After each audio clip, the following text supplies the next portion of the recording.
টাকা আর সময়ের মধ্যে সবচেয়ে বড় পার্থক্য হলো তুমি সব সময় জানো তোমার কাছে কত টাকা রয়েছে, কিন্তু তুমি কখনোই জানো না তোমার কাছে আর কতটুকু সময় অবশিষ্ট আছে। আর এজন্যই মহান আল্লাহ তাআলা বলেছেন, সময়ের শপথ, মানুষ নিশ্চয়ই ক্ষতির মধ্যে রয়েছে। এর কারণ মানুষ নিজের অর্থ সম্পদের ব্যাংক ব্যালেন্স তো জানে, কিন্তু কতটুকু সময় যে তার এই জীবনে আর বাকি আছে তা সে জানে না। আর ওই একটা ফাঁদেই পড়ে, অর্থাৎ মৃত্যুর সময় মনে হয়, কত কিছুই তো করিনি, কত কাজ বাকি রয়ে গেছে। তাই জীবনের প্রতিটি মুহূর্তকে মহান সৃষ্টিকর্তার সর্বশ্রেষ্ঠ দান মনে করুন, প্রতিটি মুহূর্তকেই এনজয় করুন। এত টেনশন পেরেশানি দিয়ে কি হবে ভাই? নিজেকে একদম শূন্য বানিয়ে ফেলো। আচ্ছা বলো তো, অঙ্কের মধ্যে শূন্যকে বিয়োগের ভয় দেখিয়ে কোনো লাভ আছে? কারণ শূন্য নিজেই জানে তার হারানোর মতো কিছু নেই। নিজের হৃদয়কে শূন্য করে ফেলো। এই পৃথিবীতে তুমি একজন মুসাফির হিসেবে এসেছ, চলেই যাবে। শুধুমাত্র মহান সৃষ্টিকর্তার দেওয়া আদেশ নিষেধগুলো মাথায় রেখে আর যাবতীয় সব দুনিয়াবি পেরেশানি মাথা থেকে ঝেড়ে ফেলে দাও, একদম শূন্য হয়ে যাও। তাহলে আর হারানোর মতো কোনো ভয় তোমার পেছনে কাজ করবে না। জীবনসঙ্গী হিসেবে এমন কাউকে প্রয়োজন যে তোমার সুখে হাসতে পারে এবং তোমার দুঃখে সমানভাবে কাঁদতে পারে। এই পৃথিবীতে আমরা কে কতদিন বেঁচে থাকব এটা আসলে গুরুত্বপূর্ণ বিষয় নয়। গুরুত্বপূর্ণ বিষয় হলো মানুষের মনে আমরা কতদিন বেঁচে থাকব। যদি কষ্টে থাকো তাহলে জেনে রেখো পাপ ক্ষয় হচ্ছে। আর যদি আনন্দে আত্মহারা হয়ে যাও, সেই সময়টাতে মনে রাখবে তোমার পূর্ণ ক্ষয় হচ্ছে। যদি কখনো নিজেকে খুব বেশি একা মনে হয়, অসহায় মনে হয়, তখন একটু স্মরণে রেখো এই পৃথিবীতে তুমি একাই এসেছিলে, আর এখান থেকে একাই তোমাকে যেতে হবে। কচু পাতা দেখেছ নিশ্চয়ই, উপরটা সবুজ কিন্তু ভেতরটা চুলকানিতে ভরা। তেমনটি কিছু মানুষ আছে যাদের বাহিরের আবরণটা এভারগ্রিন মনে হয়, খুবই সবুজ, খুবই মোলায়েম, কিন্তু ভেতরটা আবর্জনায় ভরা। তাই মানুষের বাইরের আবরণ দেখে নয়, মানুষের মনুষ্যত্ববোধ এবং তার ভেতরের রংটা দেখেই তার সাথে মিশো। একজন ভালো চরিত্রের মানুষ আপনাকে ভালোই ভাববে, আর একজন খারাপ চরিত্রের মানুষ আপনাকে তার মতো খারাপই ভাববে। যার চরিত্র যেমন তার চিন্তা ভাবনাও তেমন। তাই কখনো কারো খারাপ মন্তব্যে বিচলিত হয়ে যাবেন না। ভাববেন না যে সে আপনার ব্যাপারে যা বলছে তা সত্য। আসলে সে আপনার ব্যাপারে মন্তব্য করে তার নিজের মনোভাবের জানান দিয়েছে। মনে রাখবেন, ভালো সম্পর্কগুলো ভালো সৌন্দর্য আর ভালো রং দিয়ে হয় না। ভালো সম্পর্ক হয় ভালো হৃদয়ের মানুষের সাথে। স্বার্থ যেখানে শেষ, মনে রাখবেন সেখান থেকেই বদনাম শুরু। এটাই দুনিয়ার রীতি। কাউকে যতক্ষণ দিতে পারবেন ততক্ষণ আপনি ভালো থাকবেন। তাই সবসময় মনে রাখবেন, যে কোনো মূল্যবান জিনিস মানুষ সহজে পেয়ে গেলে হীরাকেও কয়লা ভাবে।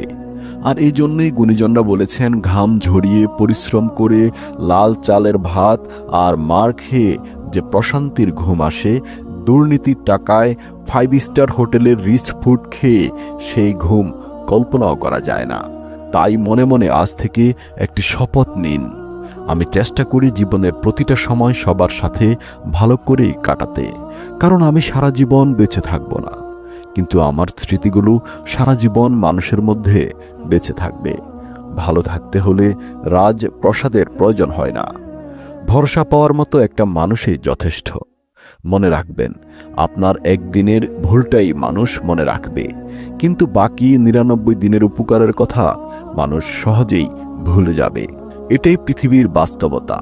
এটা মেনে নিয়েই আপনাকে চলতে হবে। আর এজন্য কখনো কখনো ধরে রাখার চেয়ে ছেড়ে দেওয়া উত্তম। আচ্ছা বলুন তো, বুদ্ধিমান কে? আমি বলবো, সবার কাছ থেকে যে কিছু না কিছু সবসময় শিক্ষা নেয় সেই বুদ্ধিমান। আচ্ছা বলুন তো, শক্তিশালী কে? আমি বলবো, নিজের ইচ্ছাকে নিয়ন্ত্রণ করতে পারে যে। আচ্ছা বলুন তো, সম্মানিত কে? আমি বলবো, অপরকে যিনি সম্মান করতে পারে। আচ্ছা বলুন তো, ধনবান কে? আমি বলি, নিজের যা আছে তা নিয়েই আলহামদুলিল্লাহ পড়ে যে। পৃথিবীর সবচাইতে দুর্বল স্থান হলো মানুষের মন, আর সবচাইতে দুর্বল অস্ত্র হলো ভালোবাসা। পৃথিবীর সবচাইতে ধারালো অস্ত্র হলো অভদ্র মানুষের জিহ্বা, আর সবচাইতে বড় শত্রু হলো গোপন ষড়যন্ত্রকারী। যাকে বন্ধু ভেবে কাছে টেনে নিয়েছেন, কখনো বুঝতেই পারেননি যে সে গোপনে আপনার বিরুদ্ধে ভয়ঙ্কর ষড়যন্ত্রে লিপ্ত রয়েছে। আর এজন্যই বলে, বাইরে থেকে কাঠ শক্তিশালী হলেও ভিতরের ক্ষুদ্র ক্ষুদ্র ঘৃণ পোকাই যথেষ্ট তাকে ধ্বংস করে দেওয়ার জন্য। জীবনের সবচেয়ে বড় জয় হলো এমন কিছু করে দেখানো যা সবাই ভেবেছিল আপনি তা কখনোই করতে পারবেন না, কিন্তু আপনার হৃদয়ের গভীর থেকে আপনি আওয়াজ পেয়েছিলেন যে তুমি পারবে, তুমিই পারবে, তোমাকে পারতেই হবে, এবং তুমি সক্ষম, তুমি দুর্বল নও। আমাদের এই বাঙালি ফ্যামিলিগুলোতে অর্থের যত অভাব দেখা দেয়, সেই ফ্যামিলিগুলোর বন্ধনও তত অটুট থাকে। দেখবেন, একটা মিডল ক্লাস ফ্যামিলির ভিত্তি হলো স্ট্রাগল আর স্যাক্রিফাইস। মানে যেখানে বাবা হচ্ছে স্ট্রাগলের কিং আর মা হচ্ছে স্যাক্রিফাইসের কুইন। আমাদের কেউ কেউ সম্পদশালী হয়ে অহংকারে পা পড়ে না।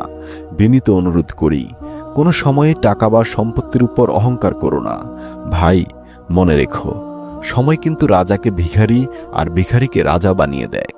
সময় পারে না এমন কিচ্ছু নেই। ধৈর্য রাখো। কখনো কখনো ভালো জায়গায় পৌঁছানোর জন্য খারাপ পরিস্থিতির মধ্য দিয়ে হাঁটতে হয়। সময়ের অপেক্ষা করো, সঠিক জিনিস সঠিক সময়ের ঠিক পেয়ে যাবে। অনেকেই বলে, কই অপেক্ষা তো করছি, পেলাম কোথায়? হ্যাঁ ভাই, এই কথা না বলে সেই সময় পর্যন্ত অপেক্ষা করো যখন পর্যন্ত না তোমার কাছে সঠিক সময় এসে উপস্থিত হয়। হ্যাঁ, মনে রেখো, সময় কিন্তু ঠিকই আসবে। সৃষ্টিকর্তা সবাইকে সুযোগ দেন, এটা তার ধর্ম। এই সমাজের একটা বাস্তব সত্য কথা বলি, 5 জন একসাথে বসে অন্যের সমালোচনা যদি করতে থাকে, এসব আলোচনায় রসালো গল্পের সাথে নিজের গা ভাসিয়ে দেবেন না। মনে রাখবেন, ওই টেবিল থেকে সমালোচনা করে হঠাৎ আপনি যদি চলে যান, দেখবেন যে বাকি 4 জন বসে আপনার নামেই সমালোচনা করছে। এটাই আমাদের সমাজ। সমালোচকদের সুযোগ দেবেন না। মানুষের ভালো গুণগুলোকে প্রাধান্য দিন, খারাপগুলোকে এড়িয়ে চলার চেষ্টা করুন। নেলসন ম্যান্ডেলা 27 বছর জেল থেকে বের হয়ে যখন সাউথ আফ্রিকার প্রেসিডেন্ট হয়েছিলেন, তখন সবার উদ্দেশ্যে শুধু একটি মূল্যবান বাক্য বলেছিলেন যে, যদি তুমি খারাপ পরিস্থিতিতেও হাসতে পারো তবে তুমি জিতে গেছো। কারণ যন্ত্রণাকে হাসি মুখে সবাই মেনে নিতে পারে না ভাই। যন্ত্রণা দেখে পালিয়ে যেও না। একদিন যন্ত্রণায় তোমার জীবনের বড় শিক্ষক হয়ে দাঁড়াবে। যখন পুরুষ রোজগার করে তখন ভাবে স্ত্রীকে কি করে খুশি করা যায় বা রাখা যায়, আর যখন স্ত্রী রোজগার করে তখন সে ভাবে পুরুষের দরকার নেই। আমি তো সেলফ ইন্ডিপেন্ডেন্ট, স্বয়ংসম্পূর্ণ নারী। একটা কথা বলি, আপনি যতই ফেক পারসন হবেন, আপনার সার্কেল ততই বড় হবে। আর আপনি যতটা বাস্তববাদী ও সৎ হবেন, দেখবেন আপনার চারপাশ থেকে আস্তে আস্তে সার্কেলটাও ছোট হয়ে যাবে। তাই আদর্শের উপরে অটুট থাকুন। কে আসলো, কে আপনাকে ছেড়ে চলে গেল, আপনার সার্কেল ছোট হলো কিনা না হলো, প্রয়োজনে আদর্শের উপর পুরো জীবন একাই চলুন। তারপরেও আদর্শচ্যুত হবেন না। জীবনে একা থাকা শিখুন, কারণ সবচেয়ে খারাপ মুহূর্তগুলো একাই কাটাতে হয়। পৃথিবীটা শুধু মানুষের হোক, কখনো ভিন্ন ধর্মীদের ঘৃণা করবেন না। এক এবং অদ্বিতীয় আল্লাহকে ভালোবাসেন তো? মনে রাখবেন, সকল বিধর্মী, নাস্তিক, আস্তিক সবাই কিন্তু তারই সৃষ্টি। আর আপনার ধর্মের সৌন্দর্য তো আপনার আচরণের মধ্যেই লুকিয়ে আছে। ছোট পোশাক নারীকে বিজ্ঞানী বানায় না, পণ্য বানায়। এক নারীর অশালীন পোশাক অন্য নারী নির্যাতিত হওয়ার কারণ হয়ে দাঁড়ায়। দেখুন, পাগল হলেও তবুও সে মা হারানোর ভয়ে সন্তানের পায়ে শেকল দিয়ে বেঁধে রেখেছেন। আর এজন্যে কবি বলেছেন, মা কথাটি ছোট্ট অতি, কিন্তু যেন ভাই ত্রিভুবনে মায়ের চেয়ে আপন কেউ নাই। বাবার অর্থ সম্পদ নয়, মনে রেখো বাবা থাকাটাই হচ্ছে সবচেয়ে বড় জরুরি বিষয়। স্বামীর ভালোবাসাকে কখনো কোনো অমর্যাদা করবেন না। জীবনের 80% সময় তিনি আপনার পরিবারের মুখে হাসি ফোটাতে গাধার মতো খাটেন। অন্যের বিপদে পাশে দাঁড়ান। আপনার বিপদেও অনাকাঙ্ক্ষিতভাবে হলেও কেউ না কেউ দেখবেন আপনার পাশে এসে দাঁড়িয়েছেন। যাদেরকে আপনি চিনেনও না, এটাই কিন্তু আপনার কর্মফল। আরেকটা কথা বলি, কারো প্রতি এতটা ঝুঁকে পড়বেন না যে ওই চায়ের বিস্কুটের মতো হয়ে যায়, যতই ডুবাবেন ততই ভেঙে যাবে। যে আপনাকে ছেড়ে চলে যেতে চায় তাকে কখনো বলবেন না যে আমি তোমাকে ছাড়া বাঁচব না। তাকে শুধু এতটুকু বলুন, যদি অন্য কারো জীবনে বেশি সুখ পাও তবে চলে যাও, কারণ জীবনটা তো তোমার। মনে রাখবেন, ভালো রাখার মানুষ জীবনে আসাটা অত্যন্ত জরুরি। আপনার ভালো সময়ে কোমল আচরণ করা মানুষের সংখ্যা অনেক বেশি থাকবে। তাই কোমল আচরণকারী মানুষের ব্যাপারে সাবধানে চলুন। যে গরম পানি ডিমকে শক্ত করে, সেই গরম পানি আবার আলুকে নরম করে। রাস্তার ধারে বাড়ি থাকলে তার দাম অনেক, রাস্তার ধারে জমি থাকলে তারও অনেক দাম, কিন্তু মানুষ রাস্তার পাশে পড়ে থাকলে তার কোনো দাম নেই। অসহায়দের পাশে দাঁড়ান। আল্লাহ পাক পবিত্র কোরআনে বলেছেন, সেই তো শ্রেষ্ঠ যে ভুলুণ্ঠিত মানুষকে খাবার দেয়। কত আজব, তাই না? পৃথিবীতে 84 লক্ষ জীবের মধ্যে একমাত্র মানুষই টাকা রোজগার করে, কিন্তু পৃথিবীতে অন্য কোনো প্রাণী না খেয়ে মরে না। আর এই মানুষের পেট কখনোই ভরে না। দান করলে কখনো ধন কমে না, ক্ষমায় কখনো ক্ষমতা কমে না, নম্রতায় কখনো মর্যাদা কমে না, আগে সালাম দিলে কখনো দাম কমে না। আমাদের দেশে যত গরিব আছে, গরিবের হক কেড়ে খাওয়ার লোক তার থেকেও দ্বিগুণ রয়েছে। আর এই জন্যই আমাদের দেশে দরিদ্রতা বিমোচন হয় না। একবার ভাবুন তো, ধনীদের 15% যদি সঠিকভাবে জাকাত দিত, এদেশে কি গরিব থাকত? ক্ষমতার অপব্যবহারকারীদের উদ্দেশ্যে বলতে চাই, প্রিয় ভাই, সুযোগ পেয়েছেন, শক্তি আছে, ক্ষমতাও আছে, অপব্যবহার করবেন না। ভাই, সব জায়গায় সবসময় মাথা ঢুকাবেন না। একবার জায়গা মতো মাথা আটকে গেলে শেষ পরিণতি ভোগ করতে বেশি সময় লাগবে না। আল্লাহ ছাড় দেন, কিন্তু ছেড়ে দেন না। দূরত্ব বেড়ে গেলে দূরত্বটা কমানো যায়, কিন্তু গুরুত্ব কমে গেলে গুরুত্ব ফিরিয়ে আনা যায় না। জীবনের যে কোনো পরিস্থিতিতে আলহামদুলিল্লাহ পড়ুন।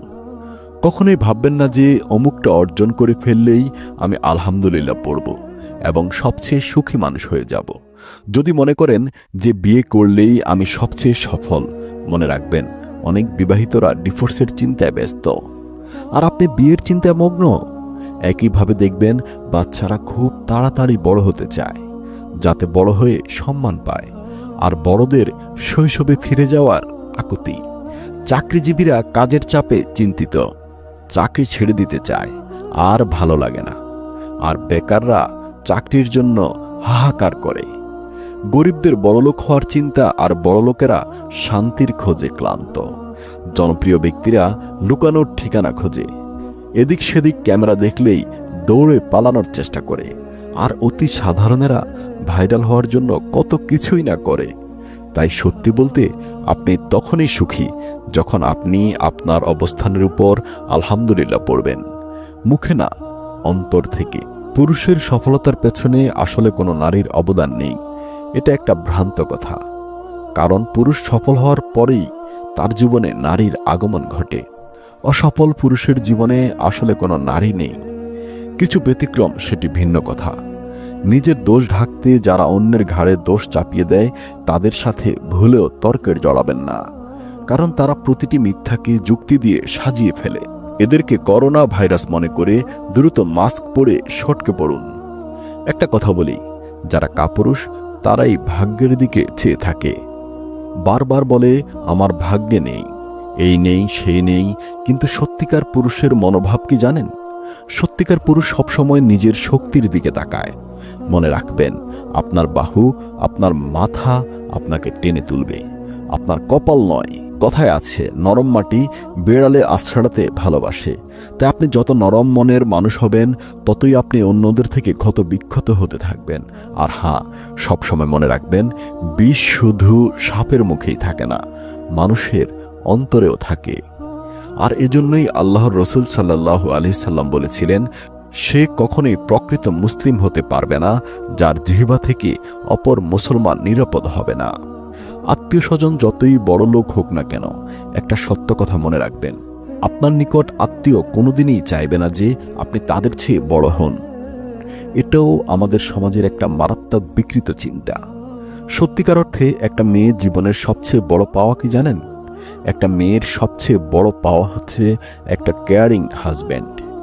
জিজ্ঞেস করুন না, স্বয়ংসম্পূর্ণ অর্থনৈতিকভাবে ইন্ডিপেন্ডেন্ট অনেক মেয়েকে আপনি জিজ্ঞেস করে দেখুন, ডিপ ইনসাইড মানে হচ্ছে তাদের গভীরে একটা বিষয় লুকিয়ে থাকবে, সেটা হচ্ছে তার আসলে একজন বিশ্বস্ত হাজব্যান্ডের দরকার। নিজ পরিচয়ে পরিচিত হওয়ার চেষ্টা করুন। এই যেমন ধরুন, কোনো এক বড় নেতার পাশে দাঁড়িয়ে ছবি তোলানোর মানে এই নয় যে আপনি একজন বড় নেতা।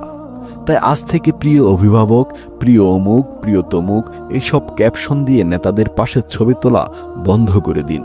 নিজেকে এতটা ছোট করবেন না। আপনার পরিচয়ে আপনি পরিচিত হন। আর মনে রাখবেন, পরিশ্রম করার বয়সে যদি আরাম করেন, আরাম করার বয়সে কিন্তু আপনাকে পরিশ্রম করতেই হবে। আর কারো কাছে ঠকে গেলে একা থাকার অভ্যাস করুন, তবুও হতাশ হবেন না।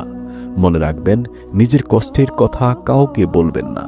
মনে রাখবেন, নিজের কষ্টের কথা কাউকে বললে সে আরও কষ্ট বাড়িয়ে দেবে। আমাদের এই সমাজের চলমান অন্যতম একটা মিথ্যা প্রবাদ হলো, কষ্ট শেয়ার করলে কষ্ট কমে। জানেন, এটা একটা ডাহা মিথ্যা কথা। বরং নিজের কষ্টের কথা কাউকে বললে তার কাছে আপনার দুর্বলতা প্রকাশ করে দিলেন এবং সে সুযোগ পেলে আপনার কষ্ট আরও বাড়িয়ে দিবে। কিন্তু আপনি যদি হতাশ না হয়ে নীরবে আত্মবিশ্বাস নিয়ে এগিয়ে যেতে পারেন, তবে আপনি সফল হবেন। আর এমনভাবে নিজেকে তৈরি করবেন যে ঠকিয়ে গেছে সে যেন পরবর্তীতে আপনার অবস্থান দেখে আফসোস করে। এটাই হচ্ছে আপনার সবচেয়ে বড় পাওয়া। অর্থ কম থাকুক, যোগ্যতাও কম হোক, কিন্তু তোমার কথা, তোমার ব্যবহার, তোমার আচরণ, তোমার মানসিকতা, ভাই, এগুলো যেন সুন্দর ও মার্জিত হয়। কারণ একজন মানুষ হিসেবে এগুলোই তো তোমার সবচেয়ে বড় সম্পদ। এবং মানুষের কাছ থেকে পাওয়া সম্মানটা তোমার জীবনের সবচেয়ে বড় অর্জন। আর সম্মান তো আসে ব্যবহারে, সম্মান আসে তোমার আচরণ আর মানসিকতায়। নিজের স্ত্রীকে সম্মান করুন। মনে রাখবেন, শুধুমাত্র ওই 2 মুঠো ভাত কাপড়ের জন্য সে বাবা মাকে ছেড়ে আসেনি। আপনার মার্জিত আচরণ এবং আপনার কিছুটা সম্মান পাওয়ার অধিকার তার রয়েছে। আর হ্যাঁ, ভালো স্বামী পাওয়ার পরেও যারা স্বামীকে তাচ্ছিল্য করছেন, সেই বন্ধুদের উদ্দেশ্যে বলছি, স্বামী যতক্ষণ ছায়া হয়ে তোমার মাথার উপর থাকবে, ততক্ষণ তোমার সাথে দুনিয়ার সবাই সম্মান দিয়ে কথা বলবে। স্বামীবিহীন হয়ে দেখো, কারো চোখে তুমি আপন, কারো চোখে তুমি বোঝা, আর সমাজের চোখে তুমি হয়ে যাবে অসৎ নারী। আর এজন্য আল্লাহ রসুল বলেছিলেন, আমার শরীয়তে আল্লাহ ব্যতীত সেজদার কোনো সুযোগ নেই। যদি থাকতো, স্ত্রীদের বলতাম তোমার স্বামীর সামনে সেজদায় অবনত হও। মনে রাখবেন, মানুষের জীবনে যদি খারাপ সময় না আসতো, তাহলে আপনজনের মাঝে লুকিয়ে থাকা পর আর পরের মধ্যে লুকিয়ে থাকা আপন মানুষগুলোকে কখনোই কেউ চিনতে পারত না। এজন্যই মাঝে মাঝে সৃষ্টিকর্তা আমাদের জীবনের সংকট দিয়ে আপন পর চিনিয়ে দেন। নিজের উপর ভরসা রাখুন, কারো প্রতি ডুবে যাবেন না। পাখি কখনো ঢাল ভেঙে যাওয়ার ভয় করে না, কারণ তার বিশ্বাস গাছের ঢালের উপরে নয়, ডানার উপরে। ঢাল ভেঙে গেলে ডানার উপরে ভর দিয়ে উড়ে যাবে, কিন্তু আপনার তো সেরকম কোনো ডানা নেই। কারণ আপনি যখন কারো উপরে ঝুঁকে পড়েন, তখন এতটাই তার উপর নির্ভরশীল হয়ে পড়েন যে সে আপনাকে আঘাত দিয়ে তছনছ করে দিয়ে চলে যায়। প্রিয় ভাই এবং বোন, জীবনে চলার পথে নিজের উপর বিশ্বাস রাখতে হয়, অন্যের উপরে নয়। অনেকেই দেখি মৃত বাবা মায়ের ছবি ঝুলিয়ে রাখেন, 2-4 দিন পর পর গিয়ে সেখানে চুমু দেন, যত্ন করেন, কিন্তু ওই মৃত ছবির পুজো তো সবাই করে। বেঁচে থাকতে আমরা বাবা মায়ের গুরুত্ব বুঝি না। ডক্টর এপিজে আবুল কালাম আজাদ বলেন, পাখিরা পিঁপড়ে খেয়ে বেঁচে থাকে, কিন্তু কি আশ্চর্য ব্যাপার, এই পাখিটি যখন মারা যায় তখন পিঁপড়েগুলো তাকে খেয়ে নেয়। একটা গাছ থেকে লক্ষাধিক দেশলাইয়ের কাঠি তৈরি করা হয়, কিন্তু লক্ষাধিক গাছকে পুড়িয়ে দেওয়ার জন্য একটা দেশলাইয়ের কাঠি যথেষ্ট। পরিস্থিতি যে কোনো সময় পরিবর্তন হতে পারে।